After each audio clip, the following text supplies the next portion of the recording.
got a little bit, looks like wind damage or something. Snap that branch almost all the way off, just connected by a tiny little bit of tissue there. I'm going to go ahead and take it the rest of the way.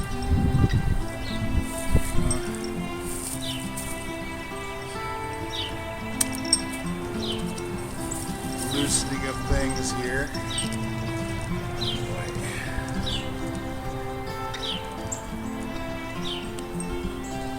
There's an Ozark plum. Oh, hello there, good people. Hi. You care to join me in the garden for a moment? Good people, this is an alfalfa pellet. And not too long ago, I posted a video explaining why one should not use alfalfa pellets in the garden. And then I proceeded to tear up an area that looks an awful lot like this, full of grasses and some geraniums and some chickweed, maybe some purple dead nettle, stuff like that. This sort of weeds that you find on the edge of your garden. It looks an awful lot like this, and I planted it up with a bunch of alfalfa and clover and explained that instead of going out and buying the pellets year after year, you're a lot better served by just growing your own. Well, you might want to know what it looks like now. There we go. Let's have a look and see what's in here. We've got some geranium still. We have some geranium still. We have some chickweed. We still have the purple dead nettle. But I see a lot of huge, healthy clover plants and a few alfalfas too. Still a little trimming. Planting our own fertilizer is what we ultimately wound up doing by planting all of this clover and alfalfa. It works so well, I did it over here too. So on this berm, I've got daylilies planted, I've got lots of clover. It still has a few geranium that pop up here and there. And of course, alfalfas are starting to pop up. Alfalfa. That's a vetch right there. That's a native nitrogen fixer. All I'm going to do here to do a maintenance is just grab some of this material down here and not pull it out, but cut it back away from those flowers. At which point I have two choices.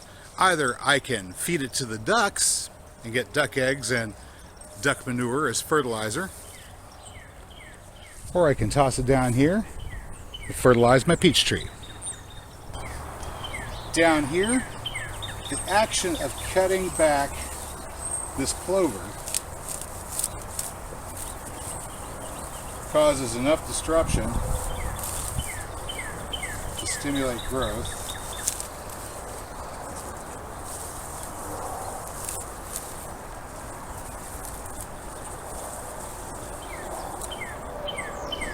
And the daylilies get more sunlight.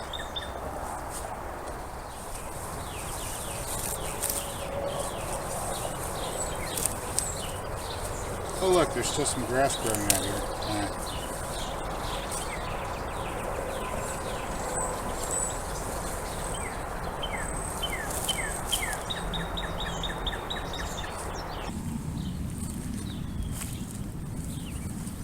Hello there, good people. So glad you could join us today as we trim up some of this clover and alfalfa here. I'm going to show you a few things. Doesn't that look nice?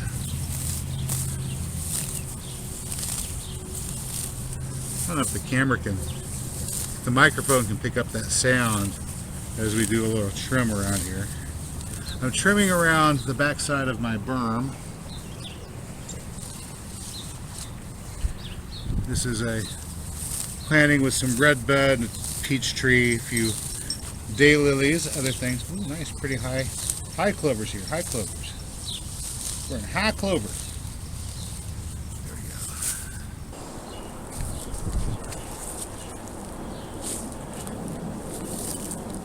The proximity of my planting also presents another tantalizing possibility. We can also take all of this green waste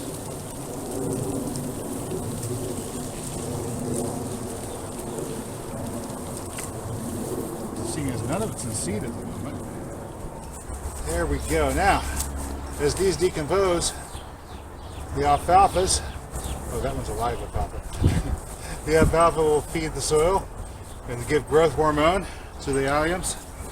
The phosphorus from the chickweed, the other nitrogen for the clover will all go to make these onions grow. The only better thing I could do for them is give them mulberry leaves in the fall.